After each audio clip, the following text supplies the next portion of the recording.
சத்துவம் இல்லாதவனுக்கு சத்துவத்தை பெருக பண்ணுகிற கர்த்தர். நம்முடைய பலவீனங்களை எல்லாம் அவர் அறிந்திருக்கிறவர். நம்முடைய ஒவ்வொரு சூழ்நிலைகளையும் அவர் அறிந்திருக்கிறவர். ஒரு சின்ன குழந்தையை போல நம்முடைய காரியங்களை நாம் சொல்லும் போது எந்த ஊழியக்காரர்களையோ யாரையும் தேடி போக வேண்டிய அவசியம் இல்லை.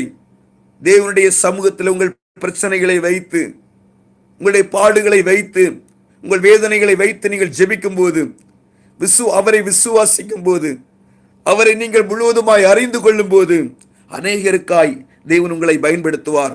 உங்களுடைய வாழ்க்கையில் தேவன் பெரிய காரியங்களை செய்வார்.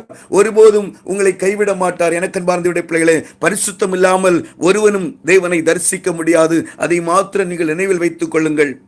பரிசுத்தமான வாழ்க்கைக்கு நேராய் அந்த வாழ வேண்டும் என்கின்ற ஒரு ஆசை உடைய வாழ்க்கையில இல்லை என்று சொன்னால், உலகத்தின் ஆசை இச்சைகளும் எனக்கு வேண்டும், தேவனும் எனக்கு வேண்டும் என்று சொல்லி